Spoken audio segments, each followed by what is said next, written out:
Hi friends, good morning. இன்றைக்கி வந்து பார்த்திங்கன்னா நம்ம வீட்டில் காலையில் ராகி சேமியா எப்படி செய்யணும்னு சொல்லி பார்க்க போகிறோம். ராகி சேமியா செய்கிறதுக்கு வந்து பார்த்திங்கன்னா நம்ம ஃபஸ்ட்டு பெரிய வெங்காயம் வேணுங்கிற அளவு வந்து கட் பண்ணி வச்சிட்டோம். அதுக்கடுத்து வந்து பார்த்திங்கன்னா வரமிளகா கூட வந்து பார்த்திங்கன்னா கடலப்பருப்பு ஆட் பண்ணுறக்கோ எடுத்து வச்சுருக்கோம். அதுக்கடுத்து வந்து பார்த்திங்கன்னா ராகி சேமியா வந்து வேக வைக்கிறதுக்காக வந்து பார்த்திங்கன்னா இட்லி பாத்திரம் இருக்குல்லங்க, அதில் நம்ம போட்டு வேக வைக்கிறதுக்கு வச்சுருக்குறோம்.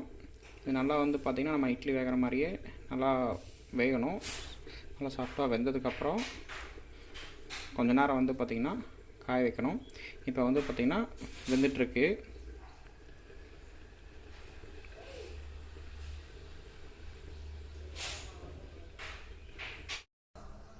நல்லா வந்து பார்த்திங்கன்னா இந்த மாதிரி நல்லா காஞ்ச உடனே உடனே நம்ம வந்து பார்த்திங்கன்னா தாளிக்கலாம். தாளிக்கிறதுக்கு வந்து பார்த்திங்கன்னா வடக்கல்ல வந்து பார்த்திங்கன்னா எண்ணெய் ஊற்றியாச்சு.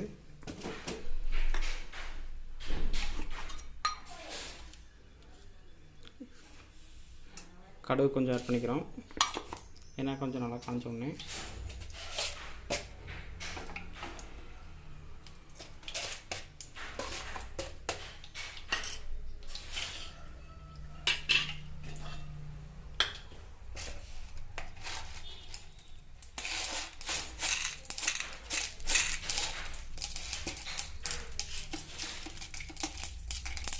எண்ணெய் நல்லா காஞ்சோன்னா கடுகு போட்டோன்னா கடுகு இந்த மாதிரி வெடிக்கும்.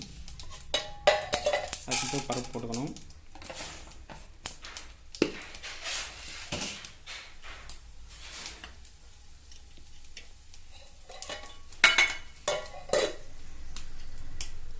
அதுக்கடுத்து கட் பண்ணி வச்சுருந்த வெங்காயம் மிளகாயும் ஆட் பண்ணிக்கிறோம்.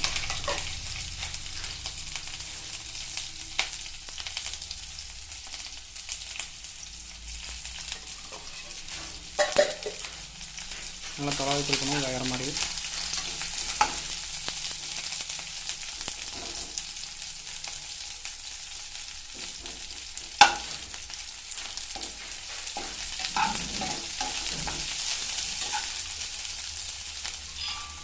கடலைப்பருப்பு ஆட் பண்ணிக்கிறோம்.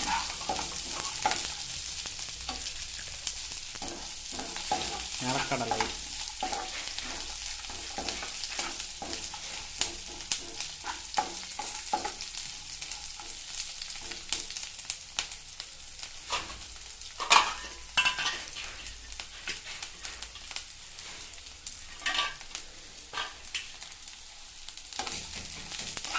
எல்லாமே நல்லா வேகணும். நல்லா வெங்காய பருப்பு எல்லாமே வந்து பார்த்திங்கன்னா வெந்ததுக்கப்புறம் நம்ம ஆற வச்சுருந்த ராகி சேமியா எடுத்து கொட்டிக்கிறோம்.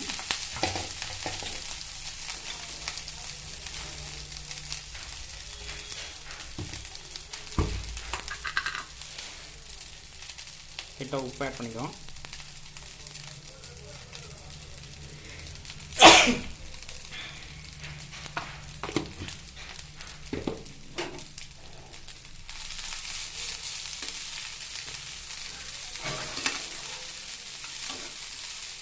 நல்லா தொலாவி கொடுக்கணும், பொழுன்னு போகிற மாதிரி.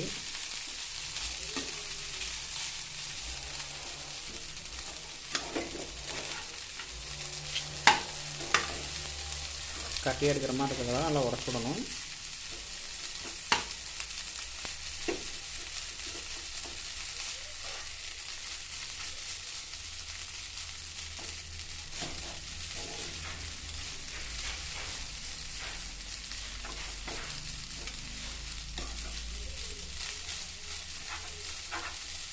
இதுக்கப்புறம் வந்து பார்த்திங்கன்னா நம்ம ஆல்ரெடி துறவி வச்சுருந்த தேங்காயை வந்து ஆட் பண்ணிக்கிறோம்.